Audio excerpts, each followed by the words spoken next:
The Trudeau government's current study of a national Pharmacare scheme may lead to the federal adoption of drug coverage to Ottawa's growing role in Canadian healthcare. It's bound to be an animating issue over the coming months and into the next election.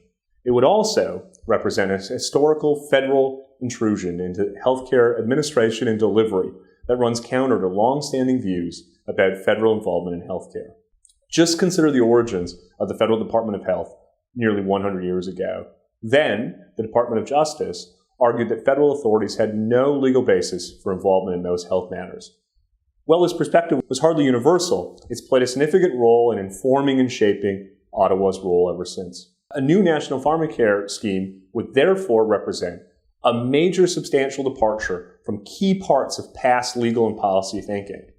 Federal policymakers should at least attempt to grapple with the origins and evolution of the federal role in healthcare and how national Pharmacare would fit into this historical context. Good intentions or political expediency or what other motivations notwithstanding, historic institutions such as Canadian federalism must be engaged in this question. So must the evidence of past experiences with successful reforms and policy failures. And that's exactly what we've sought to do in a new Macdonald-Laurier study in which we raise these considerations as part of the ongoing Pharmacare debate. The paper starts with the underlying assumption that Canadians don't tend to think much about the Federal Department of Health. How did the department come about? What does it do? Why does it do it? Why do we have a Federal Department of Health but not a Federal Department of Education? We seek to address all of these questions and help to inform the discussion that will take place in Parliament and across the country on the role of the federal government in healthcare in general and Pharmacare in particular. We've sought to answer these sorts of basic questions about the federal government's role in healthcare in general and the origins, evolution, activities, and functions of the Federal Department of Health in particular.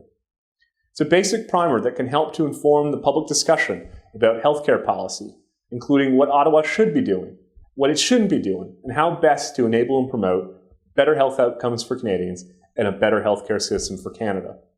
The paper charts in broad terms the origins and evolution of the federal role in healthcare as a manifestation of the economic, social, and political trends over the past 100 years. It highlights how bursts of federal activism were marked by various intellectual and political currents. Basically, the history of the Federal Department of Health follows the ebbs and flows of these bigger trends. The creation of the department itself was a reflection of post-World War I social progressivism that was focused on public health issues associated with mass urbanization and other big social questions. The development and expansion of public health insurance was part of a larger post-World War II trend towards social insurance and the welfare state across Western countries. The massive infusion of federal funds in 2003 and 2004 was driven by a provincial and territorial reaction to the fiscal retrenchment of the 1990s and the political transition from John Chrétien's government to Paul Martin's. These sorts of inflection points and how they shaped health policy thinking in the nation's capital are what our paper seeks to help Canadians understand. This brings us back to the Trudeau government's possible foray into Pharmacare. Irrespective of the motivation, a new national Pharmacare scheme would represent a major new policy initiative that would expand Ottawa's role in Canadian healthcare in an unprecedented way, assuming responsibility for expenditures and functions which until now have been carried out by the provinces and territories, would be a major departure from historic thinking about federalism and the federal role in healthcare. Such a change would also fail to learn the lessons of recent episodes of healthcare reform, when progress has tended to correlate with a more limited federal involvement. There are various reasons for this, including the perverse incentives associated with an infusion of federal dollars and conditions, and the limits of top-down centralized priority setting. Why would we assume that Ottawa is uniquely positioned to judge how provinces and territories ought to reform their respective healthcare systems? Why would we assume that health priorities are uniform across the country? Why would we assume that the provinces and territories can't act as policy laboratories where good ideas are tested, refined, and ultimately scaled up elsewhere? And why, after several decades of bottom-up evolution of public and private insurance arrangements, would we assume that now Ottawa should establish a mandatory single-payer drug coverage especially since it's had a minimum role in this area historically. Charting the origins and evolution of the federal role in Canadian healthcare should lead policymakers to answer these questions in a cautious way.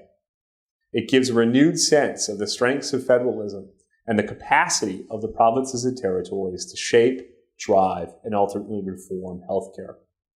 The flip side is also true. Recent episodes of oversized federal ambition in healthcare have tended to lead to stasis and poor healthcare outcomes, as well as exacerbating the trend towards fiscal unsustainability. The upshot is, the lessons from the past show that Ottawa should be humbler about its ability to fix Canadian healthcare. It doesn't mean there's no federal role, as our paper shows, but it does mean that its role should be principally about enabling experimentation and reform at the provincial and territorial level. The cautiousness about federal overreach that guided Ottawa's health policy for nearly 100 years is still a good starting point. Asking these questions, how did we get a federal Department of Health? What does it do, and why does it do it? Must be front and center as the Trudeau government considers whether to proceed with national pharmacare. The lessons from history can be enlightening and humbling for those with national ambitions. I'm Sean Spear for the Macdonald-Laurier Institute.